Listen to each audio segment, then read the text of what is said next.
Y hace 17 años subía al poder, o sea, ganaba la elección Fernando Lugo. Presidente Fernando Lugo, quien ayer se mostró en vivo y en directo después de mucho tiempo en un mitin político, sería en una reunión política. Y hace 17 años lograba su victoria electoral Fernando Lugo. Todos soñamos un Paraguay nuevo y diferente, dijo ayer el expresidente Fernando Lugo, quien reapareció ayer domingo de Pascuas en un acto político del Frente Guazú en Liberación, departamento de San Pedro, y en un pequeño discurso dijo que todos soñamos en Paraguay, en un Paraguay nuevo y diferente. Y estamos acá con Roberto Paredes, analista político, escritor e investigador audiovisual, muy amigo de Fernando Lugo, compañero de él en su primer tramo, digamos, y él también esbozó lo que fue el gobierno de Lugo. En un momento, Roberto Paredes, que, bueno, era persona, o sigue siendo persona de confianza de Fernando Lugo, pero en aquel momento era mucho más, porque estaba activo, qué sé yo, manejando los hilos del poder hace 17 años más o menos. ¿Qué recordás de esa victoria electoral de hace 17 años? ¿Cómo empezaron ustedes a barajar los primeros pasos a dar? ¿Qué se cristalizó normalmente siguiendo una planificación? En fin, cosas así que se me ocurren ahora preguntarte para romper el hielo. Preguntaste varias cosas. Una de ellas me gustó. ¿Qué se cristalizó?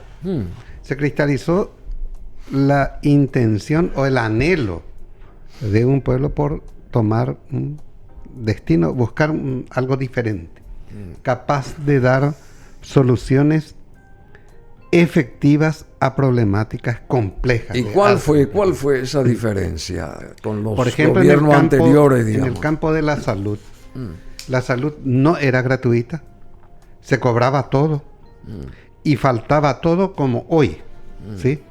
Hoy se cobra de nuevo las consultas en los hospitales públicos y faltan medicamentos, faltan insumos, faltan aparatos. Recientemente tuvo mucha divulgación para neonatología que provocan muertes, y en ese sentido yo tengo dos hermanos médicos, Bruno, y uno de ellos le decía, no, es que le hizo 2-1, le hizo 20-0, ¿no? El gobierno Lugo, que Esperanza Martínez fue en rigor la madre de un sistema mixto de atención a la salud, en el sentido de que hubo una política de salud preventiva a través de las agrupaciones de las comitivas de médicos que atendían tempranamente a la gente pasible de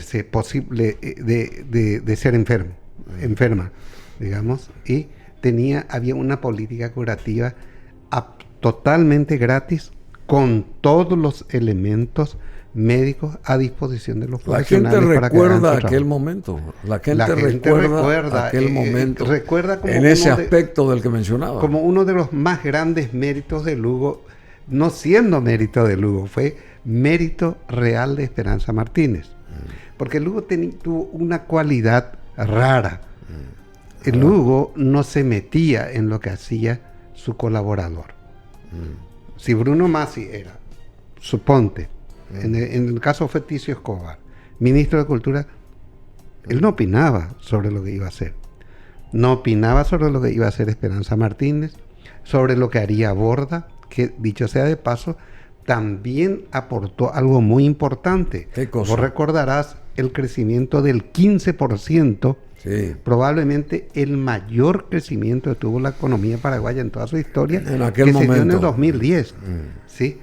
Siendo Borda ministro en la época todavía ministro de Hacienda, no ministro de Economía, pero de hecho era una suerte de ministro de Economía. Sí, lógico, por supuesto. No solamente consiguió esos 15%, consiguió estructurar un ministerio que antes procedía muy despelotadamente. Grande fue la contribución de Borda, o sea, grande fue la contribución y hubo otras pequeñas contribuciones. Fernando Lugo irrumpió en la historia hace 17 años, sí, con la única derrota colorada en 70. El exobispo fue símbolo de un gobierno popular que, aunque frustrado por el proyecto cartista, dio vuelta el modelo colorado que descuidó sus políticas sociales. La oposición quiere repetir hoy esa fórmula. Y esta unidad entre este señor que aparece en pantalla, Federico Franco y Lugo, ¿fue una unidad granítica o no tanto? No fue granítica, casi en ningún momento.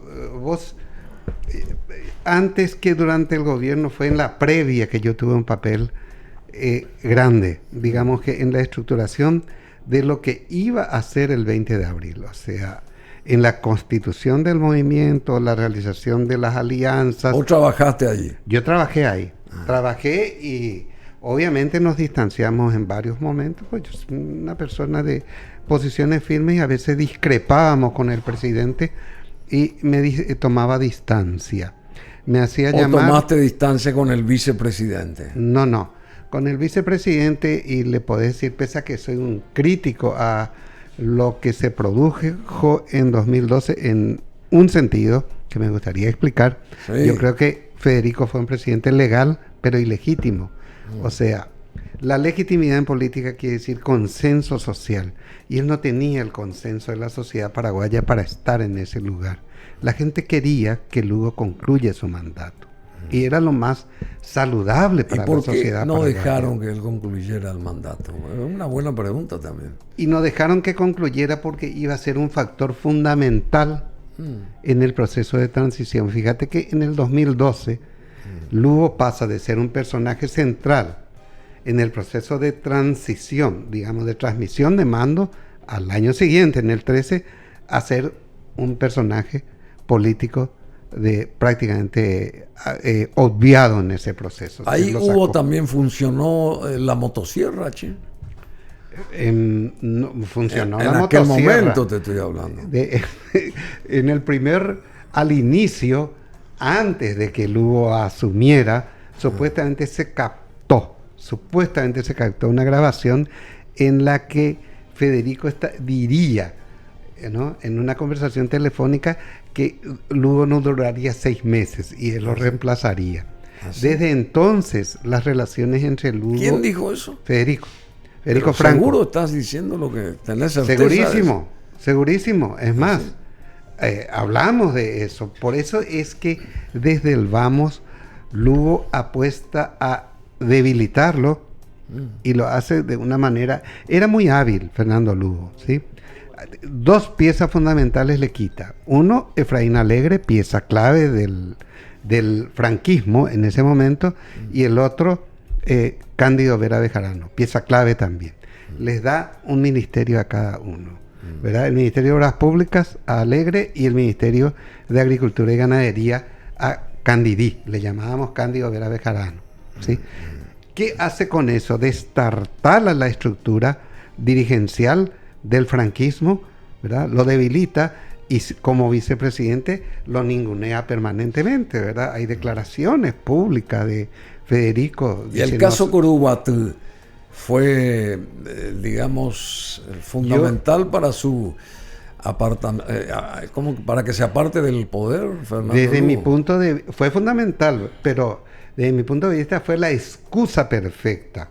¿Sí? Sí. Fue la excusa perfecta. Yo no creo en la teoría conspiraticia que dice que más o menos allá la CIA, ese tipo de cosas, tramó una cuestión que se ejecutó ahí el 15 de junio de 2012. Yo en esa teoría no creo. Yo creo que eso se produjo y Lugo podía haber sorteado esa situación, como bien los destaca en varias de sus intervenciones el propio expresidente Nicanor Duarte Frutos. Ahí era hacer una concesión y seguir. Cuando renuncia Carlos Filisola, lo pone a Candy Amarilla como ministro del Interior. Sí, del Interior. Y como ministro del Interior... Que fue fiscal general del Estado. ¿Quién? No, sí, fiscal Candy Amarilla. Claro, correctísimo. Y esa cabeza es la que pidió el Partido Colorado mismo, siendo Candy Amarilla Colorado. Claro, ¿sí? sabemos. Y pidió también Oviedo, y pidió también Fadul, y pidió también Llano. Todos pidieron que lo cambiara a él. Y al nuevo jefe de policía, que era justo, por extraña coincidencia, jefe de la zona donde ocurrieron los hechos de Curuguate, de toda la región. Entonces, al no ceder a esos cambios, digamos, se entró en callejones sin salida. Todo el mundo no tenía salida. Y todo conducía a una inminente salida de Lugo, del gobierno. Él no creyó y pagó las consecuencias. ¿Sí? El miércoles él estaba reuniéndose. ¿Qué hubiera pasado si él terminaba su periodo? Si él terminaba su periodo, probablemente iba a darse un triunfo de un sector del Partido Colorado acompañado por un candidato independiente. Se barajaban dos posibilidades. La posibilidad de una dupla liderada por un independiente que indicara a Lugo, ¿sí?, acompañado por un prominente político colorado, o a la inversa. Lideraba un candidato colorado acompañado por un vicepresidente independiente. Los que sí iban a terminar siendo golpeados, te lo digo con franqueza, eran los del Partido Liberal. Iba a ser excluido del grupo de aliados de Fernando Lugo. Y no en vano, ¿verdad? Porque ni el vicepresidente ni muchos de sus adherentes que ocupaban cargos fundamentales desempeñaron funciones que, digamos así, respetables y destacadas. Uno de los casos que tenemos es el caso de el que le reemplazó a Cándido Vera Bejarano, que fue condenado por el faltante de 10 millones de dólares en agricultura y ganadería. ¿Te acuerdas? Sí, que no se sabe, no se puede recuperar supuestamente ese dinero todavía. Creo que vos divulgaste eso. Sí, no se puede recuperar ese dinero todavía. Sí. Porque hay gente que está en sus casas, pero que tiene la cuestión, la soga al cuello de la justicia. Sí. Hay muchos. Claro. Y este caso es el de Enzo Cardoso, el que estábamos hablando, ¿sí? Enzo Cardoso fue el que en aquella oportunidad lo reemplazó a... Bueno, y hay condenados por corrupción que siguen litigando desde sus casas. Entre paréntesis está Carlos Soler, que creo que es liberal, sí. Justo Cárdenas, que creo que es colorado. Después José Enrique García, famoso, independiente, llevó la municipalidad a cuestas. Raúl Fernández Lipman, Celso Manuel Alvarenga, sí. Y bueno, y el propio acá ministro de la Corte, Gustavo Santander, llamó la atención a los jueces diciéndoles, bueno, que corten ya con toda esta historia, porque esto se dilata y terminan los plazos y nadie va claro, como el caso de Camilo Soares, claro. ¿Verdad? Que tenía 22 procesos, los cuales perecieron todos a 17 años de ocurridos, o un poco más de 17 años, eso ya no corre. ¿Verdad? Ya no corre. Decime, ¿y ayer vos te encontraste con Fernando Lugo? No. Nosotros estuvimos por su casa la semana pasada. Estuvimos juntos con una persona a quien vos te gustaría entrevistar. Siempre me dijiste Raúl Mesa, que fue el no solamente, el que manejó el dinero, el administrador. Raúl Mesa. Raúl Mesa, ¿no? Sí, Raúl Mesa. Un personaje así fantástico, de quien aprendimos mucho ¿sí? a hacer política. Te cuento una anécdota. Viene una persona para hablar con Fernando ¿Está Lugo. ahí él? Ahí Raúl Mesa, el del medio. El del medio, así. Sí, estamos juntos con Tony Pintos, Raúl Mesa. Robusto el cuerpo. Sí. Estuvimos ahí, sí. Pero ahora está un poco más delgado y más rejuvenecido, Raúl. Sí, está más bastante rejuvenecido. bien. Sí. Y en ese momento estaba él manejando las arcas. Él fue uno de los padres del proyecto. El proyecto Lugo nace con pocos padres, de los cuales ninguno es recibido siquiera hoy por el presidente, entre los cuales estaba Raúl Mesa, estaba Roberto Paredes, que está a su lado, estaba Kencho Rodríguez, estaba Elba Recalde. ¿Qué se hizo de Elba Recalde? Elba Recalde tuvo un accidente cerebrovascular muy bravo, inclusive ya no habla. ¿Sí? No habla. No habla. Elba Recalde. Sí, yo la entrevisté varias veces. Y el otro fue Rambo Zaguer. También uno de los padres. ¿Sí? ¿Sí? Uno de los que primero, el grupo que inició esto, digamos que el triunfador mismo fue ese grupo pequeñísimo. ¿Sí? Y en paralelo sí se venía trabajando ya desde enero una eventual candidatura de Lugo. Vamos a recordarla porque Elba Recalde. Elba Recalde, sí. Que una lástima. Vos sabés que tú... muy trabajadora ella. Muy trabajadora, sobre todo en el campo político y justo de la zona de San Pedro. Tenía una hermosa voz, me gustaba la voz que tenía. Muy linda voz, linda mujer. Estuvo mucho tiempo en San Pedro de Cuamandillú, donde se hizo ayer el... ¿sí? Sí. Ella trabajaba mucho en esa zona. En esa zona. Fue vicepresidenta del Congreso Nacional. En un periodo en que junto con Lugo, en el 99, conspirábamos juntos, nos reuníamos, pues se tenía el gobierno de González Maqui, ¿no? Y en esa época había muchas conversaciones así, de todo tipo. Mucha libertad. Claro, casi libertinaje, como para hablar de cómo hacer para que mejoren las cosas. Lucho, que era un personaje fantástico, tenía la renuncia redactada para tirarla en cualquier momento, ¿verdad? Entonces vos discutías mal con él, acá tiene mi renuncia. Decía, espera, no te vayas. Sí. Así era más o menos el tema. Bueno, ¿y cómo... ¿Qué podés decir hoy de Fernando Lugo? ¿Cómo está él? Él se fue ayer, es todo un símbolo. Es todo un símbolo histórico, no solamente del Frente Guazú, digamos, o ese sector, sino de la política nacional, Fernando Lugo, porque él no puede ya más avanzar después de su internación y qué sé yo. Políticamente puede avanzar todavía o no. Como candidato a presidente creo que no, y no va a ser, no se caracteriza por ser irresponsable, pero sí podría ser cabeza de lista para el Senado en la próxima elección, por ejemplo. Así, sí. En el 2028. En el 2028. ¿Puede ser? Puede ser. ¿O lo van a poner ahí como gancho? No necesariamente, porque como terminaron las listas sábanas, yo creo que en el contexto de una amplia concertación, yo elaboraría una lista con las cabezas principales de las diversas organizaciones. Porque vos sos experto en construir ese andamiaje.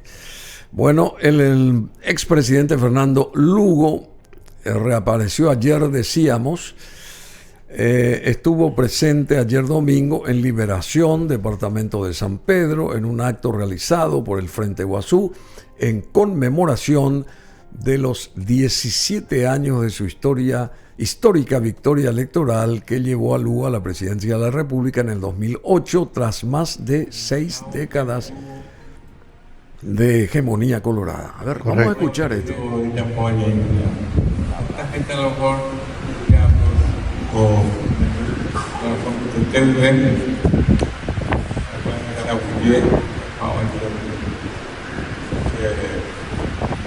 por eso, estaba lloviendo, parece. O es el audio, hermano. El audio que ellos contrataron habrá sido un audio medio pobre, ¿verdad? Sí, de todos modos, él habla en un guaraní en puro guaraní y le agradece a la gente y exhorta a que todos trabajen por mejorar las condiciones. Y durante este discurso de Fernando Lugo, que duró 5 minutos, agradeció desde el fondo de su corazón, a las personas que siempre lo apoyaron. Quiero expresar mi profunda gratitud a Dios, a todos los paraguayos y paraguayas, a todos los que sienten un país nuevo que se genera con entusiasmo, con alegría en el rostro de cada uno de nosotros, expresó Fernando Lugo ayer, domingo de Pascuas. Manifestó que en el sitio están representantes de todo el pueblo paraguayo y que han hecho renacer un Paraguay justo, humilde, fraterno, un Paraguay mejor, dijo Fernando Lugo. El Paraguay siente hoy un dilema de cómo será el corregir el país. Quisiera decirle hoy a ustedes con gratitud que deseo seguir construyendo, trabajando, seguir luchando por el Paraguay que necesitamos todos los paraguayos, agregó ayer Fernando Lugo. Y por último dijo que todos soñamos con un Paraguay nuevo y diferente y pidió seguir construyendo todos juntos el Paraguay que necesitamos, que nos ayude a mejorar. Pidió hacer esfuerzos para que el país que tanto soñamos sea realizado. Y el evento fue convocado por el Frente Guazú para conmemorar los 17 años de la victoria electoral que llevó a Fernando Lugo a la presidencia en el 2008. El encuentro reunió a diferentes referentes de los distintos movimientos que integran la nucleación política de izquierda, además de ex parlamentarios como Sixto Pereira, Hugo Richter y Jorge Querey. Aquí estamos, dijo el ex senador Hugo Richter. ¿Vos tenés migas con él, con Hugo Richter? No, yo no tengo una relación bastante distante, digamos, de Hugo Richter. ¿Por qué? ¿No te gusta? Que no me guste. Yo no mantuvimos más nunca relaciones de trabajo conjunto. ¿Sí? Mismo cuando se lanzó aquella marcha que catapultó a Lugo, el grupo político, liderado entre otros por Hugo Richter, hizo una marcha paralela, donde reunieron 25 personas frente al Panteón de los Héroes. Después se desconvocaron. Nosotros teníamos 25 personas. 25, nosotros teníamos 60.000 en la plaza. Sí. Y tenía que hablar Lugo. ¿Y por qué este señor se fue tan... extraño fue lo que ocurrió. ¿Por qué se fue tan en contra? Se cumplió lo que nos dijo Néstor Kirchner. A ver, ¿qué dijo Kirchner? Nos dice Néstor Kirchner, en 2007 estuvimos en Buenos Aires con Lugo, con él. La única foto que yo tengo con Fernando Lugo es esa, con Néstor Kirchner, en medio de los dos. Y le dice Néstor Kirchner 2 o 3 veces, le dice: mira, Fernando, con un grupo vas a ganar las elecciones y con otro vas a administrar. Yo llegué a escribir eso en 2 de mis libros, que eso él literalmente cumplió. Porque ni Raúl Mesa, ni Roberto Paredes, ni ninguno de los, ni Rambo Saguer llegó a ocupar un cargo relevante, ¿cierto? Sin embargo, la gente que inclusive nos saboteó al inicio. Hubo gente que les saboteó. Hubo una persona, me voy a reservar el nombre, que llegó a decir cura hijo de puta y fue nombrada ministra, una mujer. Ah, sí, sí, claro. Fue ministra. Le encantaba, parece que a Fernando, que se le diga cosas medio fuertes. En la época de Lugo, fue ministra de Lugo. ¿Quiénes fueron las mujeres? No vayas a leer. No, pero recién soltaste. No vas a descubrir de todos modos, pero hubo una persona que dijo ese tipo de cosas, ¿sí? Hubo gente que no estuvo en el principio, pero estuvo a la hora de repartirse los cargos, de distribuirse las responsabilidades. Muchos estuvieron presentes. Bueno, la primera alternancia política, su elección... Allá estoy yo, en el fondo. Su elección, en esa foto anterior de Kirchner. Marcó, allá está, sí, allá está en el fondo. Sí, en el Ahí fondo está Kirchner y Fernando Lugo, y allá en el fondo está Roberto Paredes. Y el otro Aníbal Fernández. Fernández, claro. Bueno, la primera alternancia política Su elección marcó el fin de 61 años de gobierno del Partido Colorado, representando un cambio significativo en la política paraguaya. Esto ocurría hace 17 años. Reformas sociales. Lugo implementó programas para mejorar la salud, la educación y la vivienda, enfocándose en sectores vulnerables de la población. Y respecto a la reforma agraria, intentó llevar a cabo una reforma agraria para redistribuir tierras, pero enfrentó resistencia por parte de grandes terratenientes y sectores políticos. Eso no se realizó, Bruno. Al ¿sí? punto que tuvimos que cambiar 2 veces de titulares del INDER. Así. Y el segundo, admito, abiertamente, ayudé a colocarlo yo. Y entonces hicimos un festejo. ¿Quién cuando fue este que sigue? ¿Quién fue? Te voy a decir el Alonso. Alonso. Sí, el hermano de Melquiades. Melquiades Alonso. El hermano. No fue el hermano. ¿Y después? Lo pusimos, hicimos una farra y me dice, Roberto, me hubieses puesto Lilian Soto. en agricultura y ganadería. Dios mío, dije yo. Lilian Soto fue la secretaria de la Función Pública. Liz Torres, secretario de la Niñez y Adolescencia. Y Gloria Godoy de Rubín, ministra de la Mujer. Ahí, por ejemplo, Esperanza Martínez, que fue ministra de Salud. Y el Instituto Nacional del Indígena lo llevó, lo capitaneó Margarita Mbiwangi. Sí. Esa fue la primera en ser decapitada. Mbiwangi. Y cuando se decapitó, se atrincheró junto con la gente que dijo...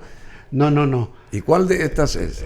Lilian Soto, ya te nombré. No. Lilian Soto hizo una cosa simpática que contradecía todo lo que es una propuesta de izquierda. Gladys Mercedes Cardoso Zacarías, secretaria de Emergencia Nacional, ¿esa? Esa fue la que le reemplazó a Camilo. No fue propiamente secretaria, sino una especie de reemplazante, porque Camilo Soares terminó con Lugo. O sea, en ningún momento fue destituido ni reemplazado oficialmente. Él estuvo con permiso, y un permiso bastante prolongado, porque cargaba con 22 procesos judiciales en contra, algunos de los cuales vergonzosos, como alterar una factura en la que en vez de 90, sí, se convirtió en 900 o en 9.000 euros, una cosa así. Pero se le agregó unos ceritos, ¿no? Pero eso se devolvió, y al ser devuelto, bueno, eso se arregló.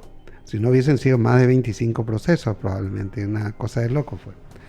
Entonces, esta persona de absoluta confianza de él, quiero decir... De Fernando Lugo. No, de Camilo Soares. Le reemplazó a Camilo Suárez en esa función. Gladys Mercedes. Y tengo entendido que está procesada ella. Gladys Mercedes Cardoso Zacarías. Sí. Ella estuvo como en la Secretaría de Emergencia Nacional. Y Lilian Soto, en la función pública, la izquierda mundial peleaba por la reducción del horario de trabajo, y ella aumentó el horario de trabajo aquí, de 6 a 8 horas. Aumentó. En vez, en el mundo se reclamaba la jornada de 6 horas. Acá regía la jornada de 6 horas de la época de Stroessner. Quiere decir que ¿verdad? Quería trabajar, entonces Lilian Soto. Es que ¿Y por qué no la dejaron trabajar? Trabajó, ella hizo cosas, yo no sé, yo no creo que haya sido la ¿Pero función, dónde vos estabas entonces? Porque no nos das claridad acá, nombrando yo cada uno de estos. Yo estuve 5 meses y unos días. Estuve ¿Cuánto tiempo duró ese gobierno? ¿3 años? No, casi 4. Casi 4. En agosto cumplía 4. O sea, casi 4. Y vos de esos casi 4, ¿cuánto tiempo estuviste ligado a Fernando Lugo como administrador de la República, digamos? Como administrador directo, 5 meses, ¿sí? E indirectamente, después nosotros constituimos un Estado Mayor para dirigir el gobierno, integrado por 8 personas, ¿verdad? 2 del PEMAS, que eran Héctor Lacoñata y Camilo Soares, 2 del Frente Guasú, que eran Aníbal Carrillo Iramay y Sixto Pereira, 2 del grupo de Miguel, que le llamaban de Miguel Ángel López Perito, que eran Jorge Querey y Miguel López Perito, y 2 independientes que éramos Codas, Gustavo, el que estuvo en Itaipú, y Roberto Paredes. Esos constituían el Estado Mayor, donde se iba a más o menos analizar y cranear todo lo que se iba a hacer en el gobierno, y funcionó hasta finales de 2009. Ah, sí, Sí, sí. En el 10, ya en desacuerdo total, se impulsa la creación de este Frente Guazú, y obviamente yo siempre consideré el Frente Guazú como una suerte de adefesio político. ¿Por qué? Un Frankenstein. ¿Por qué? Porque tiene una cabeza que no, de centro izquierda, un brazo de izquierda, un brazo de derecha, un cuerpo... era Un Frankenstein. Un Frankenstein. ¿Y cómo está hoy la izquierda, digamos? Y ahí tenés el reflejo. No fueron no, capaces de organizar en Asunción un evento de gran envergadura para conmemorar un hecho tan importante como el 20 de abril del 2008. Y no te olvides que 5 años después, un 20 de abril de 2013, el Partido Colorado, para completar un día como hoy, retomaba el control del gobierno, del Poder Ejecutivo. ¿Sí? Con la presidencia de Horacio Cartes Jara. Decime una cosa, ¿y rompieron relaciones políticas ustedes con el Partido Liberal? En aquel momento. Claro, en ese momento en que se produce la crisis, no solamente se rompe relaciones, hay casos grotescos, como por ejemplo dirigentes liberales expulsados de actos públicos por gente del Frente Guazú. ¿Sí? Y lo insólito de toda esta historia, Bruno, es que termina después el Frente Guazú integrando una chapa mixta de nuevo con los liberales. ¿Sí? Eso se produce con el propio Efraín Alegre. Efraín Alegre estaba fuera del país, estaba en Panamá.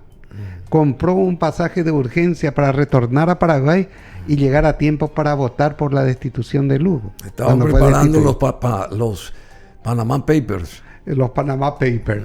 Y suspendió eso para venir y votar por la destitución de Lugo. La primera vez que se lanzó, como era muy reciente la destitución, no aceptó acompañar la candidatura de Efraín, que yo creo que fue un error político gravísimo, porque fue la oportunidad mejor que tuvo Efraín para ganar esa elección. Probablemente si Lugo y su grupo hubiese acompañado esa candidatura, yo fui portavoz de la propuesta del grupo de Efraín en esa negociación, ¿no? Y le pregunté algo medio simple, así que ¿qué te parece 10 o 15% de poder frente a ningún poder? Me parece mejor lo de 10 o 15%, me dice el interlocutor. Entonces, existe esa propuesta, le digo. Efraín propone, Efraín Filisola. La dupla nos propone un acuerdo, 10 a 15% del poder queda para... pero eso no pasó, vamos a negociar con ese traidor y tal. Esa fue la respuesta. Eso pasó hace mucho tiempo. Hace mucho tiempo. Hace 17 años asumía, lograba la victoria eleccionaria. Y para la Fernando siguiente elección Lugo. lo que ocurrió eso. Sí, 6 años después. 6 años después llega al poder para enfrentarlo a Horacio. Porque Horacio ganó por una diferencia pequeña. Relativamente pequeña. Si vos sumás los votos que consiguió Alegre más los votos que consiguió Mario Ferreiro y Aníbal Carrillo, se ganaba la elección. Y a eso apostó Alegre, abriendo una negociación bastante generosa con esos dos sectores, que fueron parte del mismo Frente Guazú, pero que en ese momento ya se habían reventado, ¿verdad? El grupo de Camilo le apoya con otros sectores a Mario Ferreiro como candidato, y el Frente Guazú, o el otro sector del Frente Guazú, le lanza a Carrillo, que sale con 3 puntos y poco por ciento. Y Mario sí obtuvo cerca de 7. O sea, se podía haber ganado esa elección si se hubiese llegado a un acuerdo. A veces, como diría Alan Flores en sus mejores tiempos, prefiero una mala... que le tengo más miedo a una mala negociación que a una mala movilización, decía. Una mala movilización no corta ni pincha, pero en una mala negociación perdés tajadas grandes a veces. Hay sentimientos, digamos, respecto a lo que fue hace 17 años esa victoria. ¿Qué sentimientos te surgen hoy, ahora, por ejemplo? Internet está lleno de eso. Por ejemplo, hay referencia a que nunca se le trató tan bien a los militares, a los policías y a los funcionarios públicos que en la era Lugo. Así que. Y a los gritos en la casa de Tito Aranda, en medio de la disertación, dice Guillermo Caballero Vargas: el gobierno de Lugo nunca fue de izquierda, no sé de dónde sacan eso. Fue la época en que mejor trabajamos y ganamos. Y eso lo dicen muchísimos empresarios. O sea que, siguen los sentimientos a flor de piel. Siguen sentimientos favorables, sobre todo a partir de lo que hizo con respecto a Itaipú, triplicándola, ¿sí?, al crecimiento económico que se logró vía Borda y a la gratuidad de la salud, a lo que habría que sumar que tuvo el mejor ministro de Educación de todo el postronismo, que fue un liberal, Luis Alberto Riar. Para mí, el mejor ministro de Educación que tuvo la República de Paraguay desde el 89 en adelante. Bueno, muchas gracias. Terminó siendo preso, preso. condenado a 3 años. Ahora Muchas está gracias. guardando prisión domiciliaria. Gracias a vos, Bruno, gracias por recordar esta fecha y la participación de este señor que dio lo que pudo por el país. Era el presidente que necesitábamos. Después de 60 años de hegemonía colorada, no era el caso de ponerle a un patotero ahí, ¿sí?, tipo Onda Payo, que le dé un saplé a uno, un saplé a otro.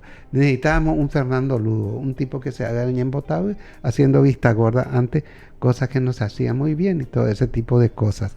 Estaba dirigiendo una transición que vos recordarás siempre fue pacífica, nunca conflictiva. Es más, pasamos a conversar y negociar con el Partido Colorado en esa época.